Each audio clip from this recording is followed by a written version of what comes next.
سورۃ الفتح مدنیہ اعوذ باللہ من الشیطان الرجیم بسم اللہ الرحمن الرحیم انا فتحنا لک فتحا مبینا، بے شک فتح تھا کہ ہم نے آپ کو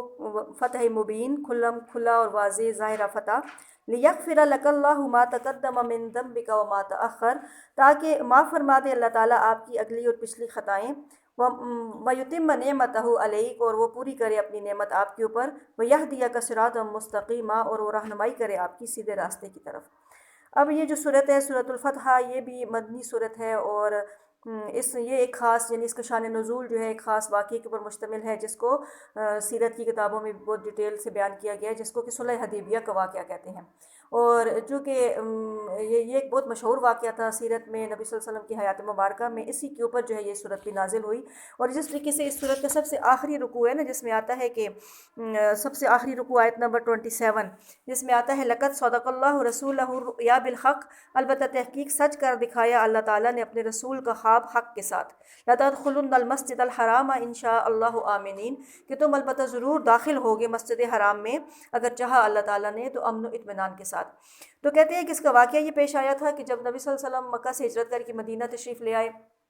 اور مدینہ میں بھی تقریباً چونکہ یہ صورت بھی 6 ہجری میں نازل ہوئی، اور یہ جو صلح حدیبیہ کا واقعہ ہے یہ بھی 6 ہجری میں پیش آیا، تو مسلمانوں کو جو مہاجرین تھے تو مکہ سے جدا ہوئے 6 سال کا عرصہ گزر چکا تھا۔ تو آپ کو پتہ ہے کہ یہ لوگ چونکہ پیدا بھی مکہ میں ہوئے تھے، وہیں پہ ان کی زندگی کا بیشتر حصہ گزرا، اور ہر ایک انسان کو اپنے وطن سے، اپنی جو آبائی علاقہ ہوتا ہے اس سے ایک قدرتی طور پہ اس کو محبت ہوتی ہے۔ تو ان لوگوں کو چونکہ اسلام کی وجہ سے جو ہے نا اپنے گھر بار کو چھوڑ کے مدینہ جانا پڑا، وہاں پہ دین کو کی ترویج و اشاعت کے لیے جو ہے اپنے گھروں کو چھوڑ کے ہجرت کرنی پڑی۔ تو لیکن جو ہے کہ مکہ کی یادیں تو ان کے دل میں تھی، اور خود نبی صلی اللہ علیہ وسلم بھی، جس طرح اس دن بھی ایک صورت میں نے آپ لوگوں کو بتایا تھا کہ آپ صلی اللہ علیہ وسلم جب مکہ سے جدا ہو رہے تھے تو آپ نے فرمایا کہ مکہ تو مجھے ساری دنیا میں سب سے زیادہ عزیز ہے، اور اگر لیکن تیرے فرزند مجھے یہاں پہ رہنے نہیں دیتے، اور اگر یہ مجھے یہاں سے نہ نکالتے تو میں کبھی بھی یہاں سے نہ نکلتا۔ تو یہ والے واقعات تھے جس کی وجہ سے یعنی نبی صلی اللہ علیہ وسلم بھی افسردہ تھے مکہ کی یاد میں، صحابہ کرام بھی، اور ان لوگوں کی آنکھیں جو ہے نا وہ ترستی تھی کہ ہم دوبارہ مکہ کو دیکھیں، وہاں جائیں، ہم عمرہ کریں،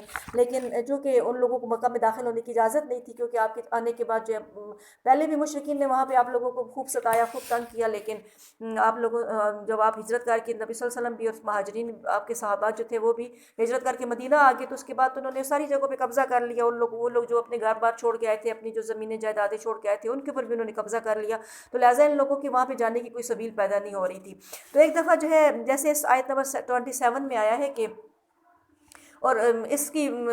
تفسیر اور تشریح میں جو ہے علماء کرام یہ فرماتے ہیں کہ نبی صلی اللہ علیہ وسلم کی عادت مبارک تھی کہ آپ فجر کی نماز کے بعد صحابہ کرام میں بیٹھا کرتے تھے اور ان سے پوچھا کرتے تھے کہ کسی نے کوئی خواب دیکھا ہو تو بیان کریں، تو جس نے بھی کوئی خواب دیکھا ہوتا وہ بیان کر دیتا۔ تو اس دن جو ہے نبی صلی اللہ علیہ وسلم نے خود صحابہ کرام کے مجمع میں بیٹھ کے آپ نے فرمایا کہ آج میں نے ایک خواب دیکھا ہے، اور وہ خواب یہ ہے کہ ہم سب جو ہے نا مسجد حرام میں جا رہے ہیں اور عمرہ کر رہے ہیں، مسجد حرام میں امن اور اطمینان کے ساتھ داخل ہو رہے ہیں اور عمرہ کر رہے ہیں اور اپنے سروں کو منڈوا اور کتروا رہے ہیں۔ تو اس کے اوپر جو ہے صحابہ کرام نے یہ سمجھا کہ شاید یہ جو ہے نا ہمیں عمرہ کرنے کی بشارت دی گئی ہے کہ ہم سب جائیں گے اور ہم عمرہ کریں گے۔ تو پھر صحابہ کرام نے بھی نبی صلی اللہ علیہ وسلم سے استفسار کیا کہ ہم عمرہ کی تیاری کریں، اور آپ صلی اللہ علیہ وسلم نے بھی ان کو اجازت دے دی کہ ہم تو عمرہ کی تیاری کرو اور ہم عمرہ کے لیے جائیں گے۔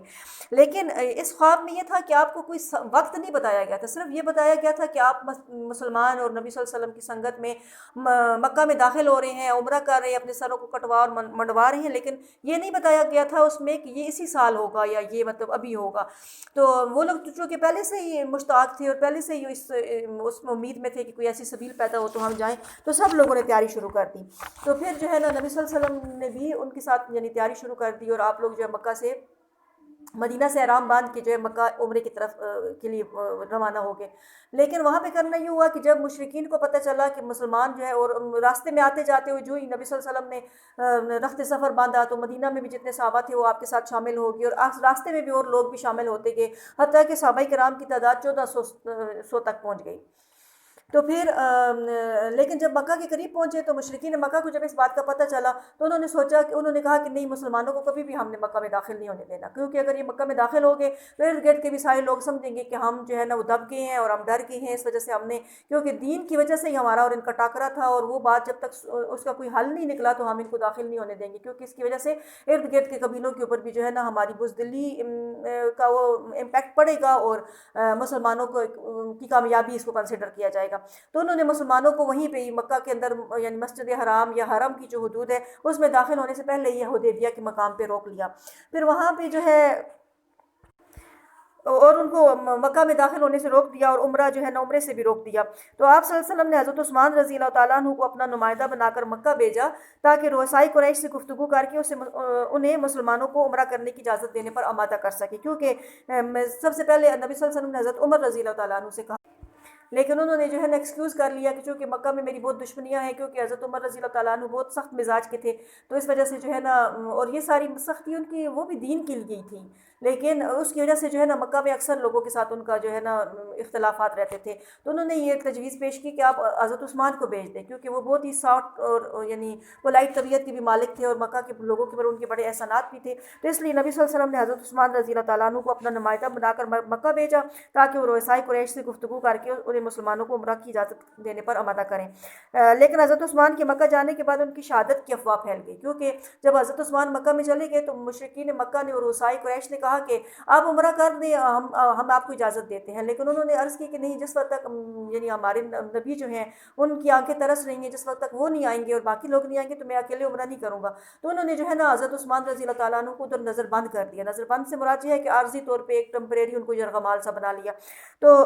جب یہ بات ہوئی اور حضرت عثمان واپس نہ آئے تو ادھر یہ خبر پھیل گئی، مسلمانوں میں یہ خبر پھیل گئی کہ حضرت عثمان رضی اللہ تعالیٰ عنہ کو جو ہے نا وہ شہید کر دیا گیا ہے، جس پر آپ نے صحابہ کرام سے حضرت عثمان کا بدلہ لینے کی بیعت لی، جو کہ بیعت رضوان کہلاتی ہے. اور یہ حالانکہ یہ افواہ غلط تھی، تاہم کفار مکہ نے اجازت نہیں دی اور مسلمانوں نے آئندہ سال کے وعدے پر واپسی کا ارادہ کر لیا. تو یعنی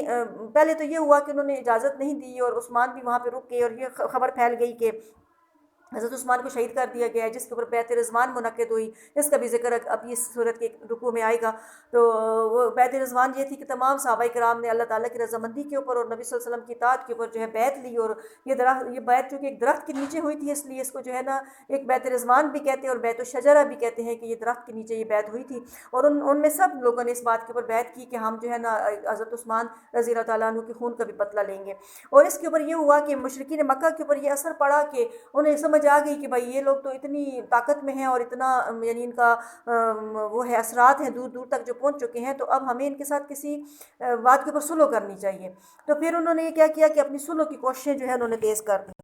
تو انہوں نے اپنے جو ہے کچھ بندے نبی صلی اللہ علیہ وسلم کی خدمت میں بھیجے اور کچھ ان کی طرف سے شرائط تھی، کچھ ان کی طرف سے شرائط تھی. تو بہرحال جو ہے وہ 6 شرائط جو بہت مشہور ہیں جن کے اوپر جو ہے یہ صلح ہوئی، جس کو کہ صلح حدیبیہ کہا جاتا ہے. اور اس کو صلح حدیبیہ کہاں بھی اس لیے جاتا ہے کہ یہ مکہ سے کچھ فاصلے پر ایک کنواں تھا جس کو حدیبیہ کا کنواں کہا جاتا ہے، اور وہ مقام کو بھی مقام حدیبیہ کہا جاتا تھا. وہاں بھی مسلمانوں نے پڑاؤ ڈالا تھا، تو اس وجہ سے اس کو صلح حدیبیہ کہا جاتا ہے. تو وہاں پہ جو 6 شرائط یعنی ان کے اوپر مرتب کی گئیں، لکھی گئیں، جن کے اوپر یہ صلح ہوئی، تو اس میں یہ تھا کہ ایک تو یہ تھا کہ مسلمان جو ہے نا اس سال عمرہ نہیں کریں گے بلکہ واپس چلے جائیں گے. دوسری شرط یہ تھی کہ اگلے سال آئیں گے اور صرف 3 دن کے لیے آئیں گے. تیسری شرط یہ تھی کہ کوئی ہتھیار ساتھ نہیں لائیں گے، صرف ایک تلوار ساتھ لائیں گے، وہ بھی نیام کے اندر بند ہوگی. اور چوتھی شرط یہ تھی کہ یعنی اگر اس دوران جو ہے نا مسلمانوں کا کوئی بھی یعنی مکہ سے کوئی بھی بندہ مسلمان ہو گیا اگر مدینہ جائے گا تو مدینہ والے اسے واپس کر دیں گے، اور اگر مدینہ سے کوئی بھاگ کے یعنی واپس مکہ آ جائے تو مکہ والے اسے واپس نہیں کریں گے. اور پانچویں شرط یہ تھی کہ قریش کے قبائل کو یہ اختیار ہوگا کہ مسلمانوں یا مشرکین کے ساتھ میں سے جس کے ساتھ چاہیں جو ہے نا الحاق کر سکتے ہیں. تو جس کی روشنی میں جو ہے نا بنو خزاع جو قریش کے 2 بڑے بڑے قبیلے تھے، تو بنو خزاع نے جو مسلمانوں کے ساتھ یعنی حلیف بن گئے مسلمانوں کے، اور بنی بکر جو تھے وہ قریش کے حلیف بن گئے. اور یہ کتنی شرائط ہو گئی؟ 5 ہو گئیں. اور چھٹی شرط یہ تھی کہ 10 سال تک دونوں فریقین کے درمیان جنگ بندی رہے گی، 10 سال تک دونوں فریق کے درمیان کوئی جنگ نہیں ہوگی. تو اب بظاہر یہ تھا کہ اس میں کچھ شرائط ایسی تھی جو کہ مسلمانوں کے اگینسٹ جا رہی تھی، مسلمانوں کو یہ پسند نہیں آ رہی تھی کہ ہم اتنی دبی ہوئی شرائط کے اوپر کیوں سلو کریں. لیکن نبی صلی اللہ علیہ وسلم چونکہ اللہ تعالیٰ کے نبی تھے اور اللہ تعالیٰ نے آپ کو بذریعہ وحی بتا دیا تھا کہ یہی یعنی یہ جو سلو ہے یہی اصل میں فتح کا پیش خیمہ ہے. اسی وجہ سے سب سے پہلی آیت میں یہ بتا دیا گیا کہ ہم نے آپ کو فتح عطا کی ہے. یہی وجہ ہے کہ صحابہ کرام فرماتے ہیں کہ یعنی جو لوگ اس بیعت میں شامل تھے وہ دوسروں کو فرماتے تھے کہ تم لوگ تو فتح مکہ کو فتح سمجھتے ہو، حالانکہ ہم تو صلح حدیبیہ کو ہی فتح سمجھتے تھے، کیونکہ یہ صلح حدیبیہ جو تھی وہ فتح مکہ کی طرف اس نے ایک روڈ میپ جو ہے نا متعین کر دیا، جس کی وجہ سے کیا ہوا کہ پھر بعد میں اس کے لیٹر آن بہت زیادہ اچھے رزلٹس بھی نکلے، جس کی وجہ سے جو ایک شک تھی کہ بھئی جو مکہ سے جائے گا تو اس کو واپس کر دیا جائے گا، جو مدینہ سے جائے گا اس کو واپس نہیں کیا جائے گا۔ تو پھر کچھ لوگ جو مسلمان ہو جاتے تو وہ پھر مکہ سے جب نکل کے آ جاتے تو پھر مدینہ نہیں جاتے تھے، کیونکہ انہیں پتہ تھا کہ جب نبی صلی اللہ علیہ وسلم مدینہ جائیں گے تو ہمیں واپس کر دیں گے، تو انہوں نے درمیان میں ہی ایک جگہ پہ پڑاؤ ڈالنا شروع کر دیا، جس کی وجہ سے پھر خود ہی مشرکین کے قافلوں کے اوپر وہ اٹیک کرتے، جس کی وجہ سے مشرکین خود اتنے تنگ ہوئے کہ انہوں نے بھی اس شیخ کو بھی بیچ میں سے نکال دیا۔ اور بہت ساری ایسی چیزیں تھیں جس کی وجہ سے یہ فتح جو ہے نا بعد میں فتح مکہ کا اور اسلام کی سربلندی کا پیش خیمہ ثابت ہوئی۔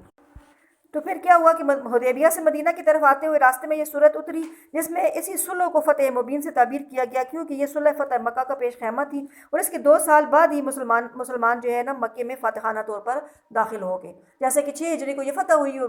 مکہ کا فتح ہوا 8 ہجری میں ہوا۔ تو اس لیے یہ اس سے پہلے جتنا بھی ٹائم گزرا تھا تو اتنی کامیابی مسلمانوں کو حاصل نہیں ہوئی تھی جتنا کہ ان 2 سالوں میں حاصل ہوئی، اور جتنا کہ تیزی کے ساتھ اسلام ان 2 سالوں میں پھیلا۔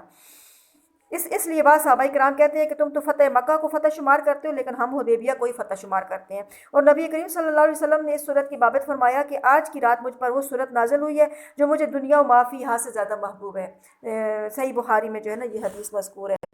تو اب اس کی ایک ایک آیت کو دیکھ لیتے ہیں کہ مطلب ان کی کیا کیا وضاحت ہے اور کیا کیا ان کا ترجمہ ہے۔ تو سب سے پہلی آیت جو تھی اس میں یہ فرمایا کہ ہم نے آپ کو جو ہے فتح عطا کی، کھلم کھلا فتح۔ حالانکہ یہ آیت صلح حدیبیہ کے بعد نازل ہو رہی ہے، جب صلح حدیبیہ سے نبی صلی اللہ علیہ وسلم مدینہ واپس آ رہے تھے تو راستے میں یہ صورت نازل ہوئی۔ تو حالانکہ اس لحاظ سے اگر دیکھا جائے تو مسلمان جو ہے نا دبی ہوئی شرائط کے ساتھ صلح کر کے واپس آ رہے تھے، جس کی وجہ سے مسلمانوں کی اکثریت اس کو پسند بھی نہیں کر رہی تھی کہ ہم ان شرائط کے اوپر فتح وہ کریں، صلح کریں۔ لیکن چونکہ اللہ تعالیٰ نبی صلی اللہ علیہ وسلم اللہ تعالیٰ کے نبی تھے، اس لیے آپ کو وزیر وہی ان چیزوں کے بارے میں بتا دیا گیا ہوگا کہ اگرچہ ابھی آپ دبی ہوئی شرائط کے اوپر صلح کر رہے ہیں لیکن بعد میں یہی آپ کے لیے فائدہ مند ہوگی۔ تو اس لیے فرمایا کہ ہم نے آپ کو یہ کھلم کھلا فتح عطا کی ہے تاکہ اللہ تعالیٰ آپ کی اگلی اور پچھلی خطائیں معاف فرما دے۔ یہاں پہ خطا سے مراد جو ہے یہ ترک اولا والے معاملات ہیں، وہ امور ہیں جو آپ اپنے فہم اور اجتہاد، اپنی سمجھ اور اجتہاد سے آپ نے کیے لیکن اللہ تعالیٰ نے انہیں پسند نہیں فرمایا۔ جیسے آپ نے سورہ عبسہ میں پڑھا، عبداللہ بن ام مکتوم جو آپ کی خدمت میں حاضر ہوئے تھے تو آپ نے جو ہے نا ان سے منہ دوسری طرف موڑ لیا تھا، تو اس کے اوپر آپ کو تنبیہ کی گئی، صورت پوری نازل کی گئی۔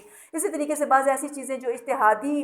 آپ نے جو ہے نا کچھ فیصلے کیے لیکن اللہ تعالیٰ نے پھر ان کو ان کے بدلے میں دوسرے فیصلے نازل فرما دے۔ تو اس سے مراد کیوں کہ نبی تو معصوم من الخطا ہوتے ہیں، وہ تو کوئی بھی گناہ نہیں کرتے، وہ تو ہوتے ہی گناہوں سے پاک ہیں، لیکن اس سے مراد وہ چیزیں ہیں چونکہ جو بندہ اللہ کے ہاں جتنا مقرب ہوتا ہے، جتنا اس کا مرتبہ زیادہ ہوتا ہے، اتنی ہی اس کی چھوٹی چھوٹی باتوں کے اوپر بھی اس کی سرزنش کی جاتی ہے۔ تو اس لیے یہاں پہ اس سے مراد جو ہے نا وہ چھوٹی چھوٹی خلاف اولا چیزیں تھیں جو کہ آپ سے سرزد ہوئیں، تو ان کے بارے میں اللہ تعالیٰ نے فرمایا کہ تاکہ اللہ تعالیٰ ان کو بھی معاف فرما دے۔ اور دوسرا یہ ہے کہ وہ یتم نعمتہ علیہ کا اپنی نعمت جو ہے آپ کے اوپر پوری کرے، اپنی نعمت آپ کے اوپر تمام کرے، وَيَهْدِيَكَ صِرَاطًا مُسْتَقِيمًا اور رہنمائی کرے آپ کی سیدھے راستے کی طرف۔ یعنی نبی صلی اللہ علیہ وسلم تو ظاہر ہے پہلے ہی سیدھے راستے پر تھے، لیکن اس سے مراد یہ ہے کہ آپ کو سیدھے راستے کے اوپر استقامت عطا فرمائے اور پھر آپ کی اس میں مدد بھی کرے تاکہ آپ اسی سیدھے راستے پہ قائم رہیں اور آخر دم تک اسی سیدھے راستے کی تعلیم و تبلیغ بھی کرتے رہیں اور خود بھی اس کے اوپر قائم رہیں۔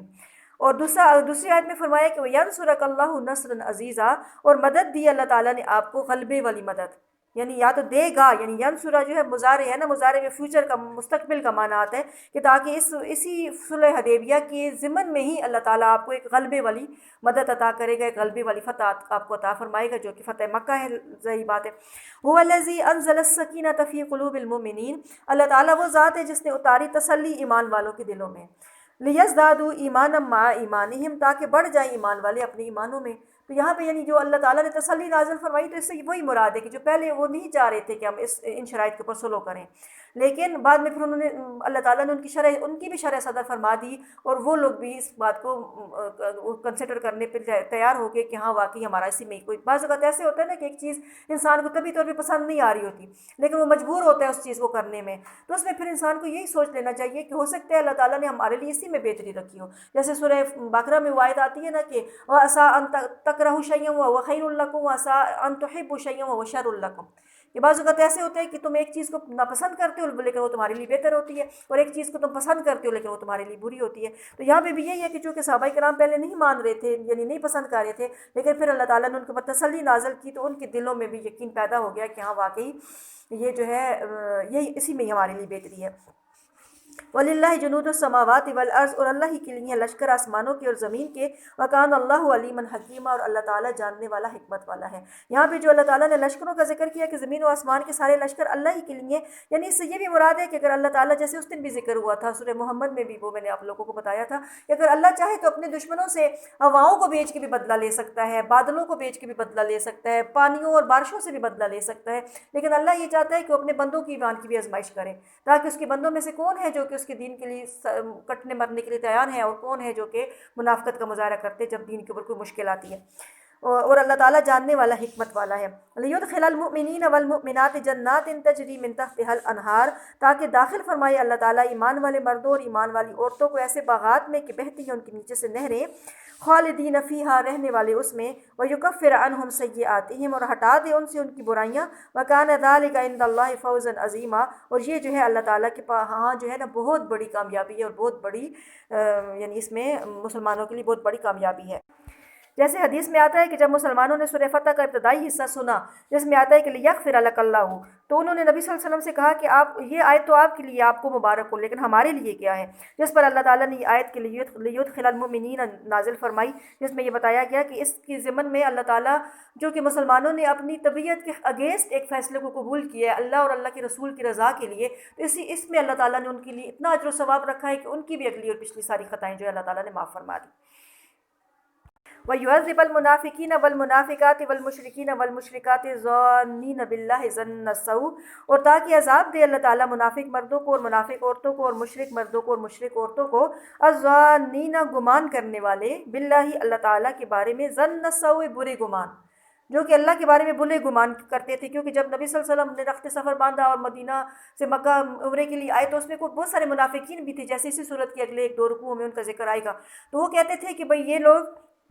تو وہ کہتے تھے کہ ان لوگوں کو ان کے دین نے دھوکہ دیا ہوا ہے، اور یہ خود بھی مرنے کے لیے جا رہے ہیں اور ہمیں بھی جو ہے نا مرنے کے لیے لے کے جانا چاہتے ہیں ساتھ، کیونکہ وہ نہیں سمجھتے تھے کہ بھئی یہ لوگ جائیں گے اور مکہ والے ان کو مکہ میں داخل ہونے دیں گے، یا مشرکین قریش جو ہے ان کو زندہ سلامت واپس لائیں گے، تو اس لیے وہ بہانے بناتے تھے۔ کبھی جب یہی وجہ ہے کہ جیسے اگلے رکوع میں آتا ہے کہ جب نبی صلی اللہ علیہ وسلم واپس لوٹے تو پھر ان میں سے کچھ لوگوں نے کہا کہ ہمارے گھر والوں نے اور ہمارے بچوں بیوی بچوں میں اتنے مسائل تھے کہ ہم نہیں جا سکے، کچھ یہ کہتے تھے کہ اب تو یہ واپس کبھی لوٹ کے آئیں گے ہی نہیں، تو اس کا یہاں پہ ذکر آ رہا ہے کہ اللہ تعالیٰ نے یہ سارا واقعہ اس لیے منعقد کروایا تاکہ وہ منافق جو کہ پہلے ڈینگے بجا رہے تھے، بغلے بجا رہے تھے کہ یہ تو واپس آنے والے نہیں ہیں، تو ان کو تاکہ اللہ تعالیٰ عذاب دے جو کہ منافق مرد ہیں، منافق عورتیں ہیں، مشرک مرد اور مشرک عورتیں جو اللہ کے بارے میں برے گمان کرتے تھے کہ بھئی یا تو یہ ہے کہ اگر یہ جا رہے ہیں اور ہمیں بھی جانا پڑا تو پھر نعوذ باللہ جو ہے اللہ تعالیٰ ہمیں مجبور کرتا ہے کہ ہم جائیں اور مریں، اور یا پھر یہ ہے کہ ان لوگوں کے بارے میں کہتے تھے کہ یہ ابھی کبھی واپس نہیں آ سکتے، یہ بس چلے گئے تو اب چلے گئے ہیں، اور ان کا اللہ تعالیٰ نے ذکر فرمایا اور فرمایا کہ علیہم دائرۃ السوء، کہ حقیقت یہ ہے کہ انہی کے اوپر بری کرتے ہیں، یعنی وہ اللہ کے بارے میں برے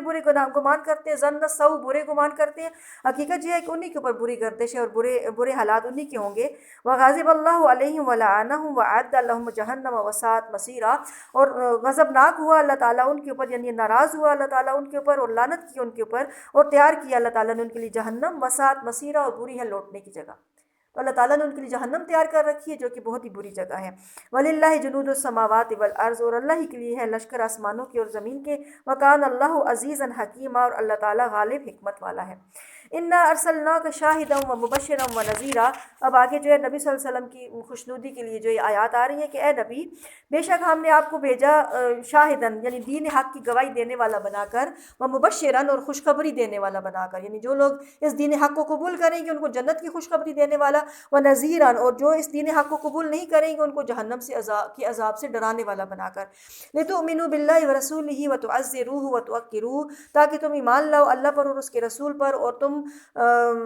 تعزروہ، تم طاقت دو اسے، وتوقروہ، اور تم عزت دو اسے، وتسبحوہ بکرۃ واصیلا، اور تم تسبیح بیان کرو اس کی، یعنی اللہ تعالیٰ کی، بکرۃ واصیلا، صبح کو اور شام کو، یعنی اللہ نے اپنے نبی کو اس لیے بھیجا کہ وہ خوشخبری دے، مومنین کو خوشخبری دے، منافقین اور مشرکین کو جہنم کے عذاب سے ڈرا دے، اور تاکہ یہ ہے کہ، اور ایمان والوں کے لیے یہ ہے کہ وہ اللہ کے رسول پر ایمان لائیں اور اس کی جماعت کو تقویت دیں، اس کو توقیر کریں، اس کو رسپیکٹ دیں، عزت دیں، اور یعنی اس کی مدد کریں، اور پھر یہ ہے کہ اللہ کی تسبیح بیان کریں صبح اور شام۔ ان الذین یبایعونک انما یبایعون اللہ، بے شک وہ لوگ جو بیعت کر رہے تھے آپ سے، بے شک وہ بیعت کرتے تھے اللہ تعالیٰ سے۔ یہاں پہ جو ہے نا، اور آگے آیا کہ ید اللہ فوق ایدیہم، اللہ کا ہاتھ ان کے ہاتھوں کے اوپر ہے، تو یہاں پہ یہ بتایا جا رہا ہے نا کہ جنہوں نے آپ کے ساتھ جو ہے، جیسے اگلے ایک اور رکوع میں آئے گا کہ لقد رضی اللہ عن المؤمنین اذ یبایعونک تحت الشجر، کہ اللہ تعالیٰ ان لوگوں سے راضی ہو گیا، ان ایمان والوں سے جو آپ کے ساتھ بیعت کر رہے تھے درخت کے نیچے۔ تو یہاں پہ چونکہ اور اس بیعت کو اسی لیے اس بیعت کو بیعت رضوان کہا جاتا ہے، کیونکہ یہ اللہ کی رضاؤں کے اوپر سے صرف بیعت ہوئی ہے۔ تو فرمایا کہ جو لوگ بیعت کر رہے تھے آپ سے، بے شک وہ اللہ کے ساتھ بیعت کر رہے تھے، اور اللہ کا ہاتھ جو ہے ان کے ہاتھوں کے اوپر تھا۔ تو جیسے کہتے ہیں کہ یہ بیعت بھی دراصل اللہ ہی کے لیے تھی، کیونکہ اسی نے جہاد کا حکم دیا تھا، اور اس پر اجر بھی وہی عطا فرمائے گا۔ اور جس طرح دوسرے مقام پر فرمایا کہ یہ اپنے نفسوں اور مالوں کا جنت کے بدلے اللہ کے ساتھ سودا کر چکے، جیسے سورہ توبہ میں ایک آیت آتی ہے نا کہ ان اللہ اشتری من المؤمنین انفسهم واموالهم بان لهم الجنہ، کہ بے شک اللہ تعالیٰ نے ایمان والوں سے ان کی جان اور ان کی مالیں خرید لی ہیں جنت کے بدلے میں، کہ ان کے لیے اس کے بدلے میں جنت ہوگی۔ تو یہاں پہ بھی اللہ تعالیٰ نے فرمایا کہ وہ اللہ ایکچولی وہ اللہ کے ساتھ بیعت کر رہے تھے، اس لیے کہ اللہ کا، اسی لیے جو ہے نا اللہ کا ہاتھ ان کے ہاتھوں کے اوپر تھا۔ فمن نقص فانما ينقص على نفسه، پھر جس نے توڑا اس عہد کو تو بس بے شک وہ توڑے گا اس کو اپنی ہی جان کے خلاف، اپنی ہی جان کے اوپر ظلم کر کے، یعنی جس نے بھی وہاں پہ بیعت کی تھی آپ کے ساتھ، تو اب اگر کوئی بھی اس بیعت کو توڑے گا تو اپنی ہی جان پہ ظلم کرے گا، اس سے اللہ تعالیٰ کو کوئی بھی نقصان نہیں ہے۔ ومن اوفى بما عاهد عليه الله، اور جو پورا کرے گا اس عہد کو، اس وعدے کو جو اس نے اللہ تعالیٰ سے کیا، فسوف يؤتيه اجرا عظیما، تو جلد ہی اللہ تعالیٰ اس کو بڑا اجر عطا کرے گا، اجر عظیم عطا فرمائے گا۔ تو فرمایا کہ وہ اللہ آپ کے ہاتھ میں بیعت کر رہے تھے، حقیقت میں وہ اللہ کے ساتھ بیعت کر رہے تھے۔ تو اب جب یہ بیعت ہو چکی، یعنی وہاں پہ کیا تھا کہ اسلام کے لیے جینے مرنے کا عہد کیا تھا انہوں نے نا، اسلام کی ہم میں سے ایک بندہ بھی، اس بیعت میں یہ تھا کہ ہم میں سے ایک بندہ بھی جب تک زندہ ہے وہ اسلام کے لیے لڑتا رہے گا اور اسلام کی سربلندی کے لیے کام کرتا رہے گا۔ تو اب جب یہ عہد ہو چکا، یہ بیعت ہو چکی، جو اس کو توڑے گا تو اپنا ہی نقصان کرے گا، اور جو اس کو پورا کرے گا تو کیا ہوگا کہ پھر جلد ہی اللہ تعالیٰ اس کو اجر عظیم عطا فرمائے گا۔ صدق اللہ العظیم۔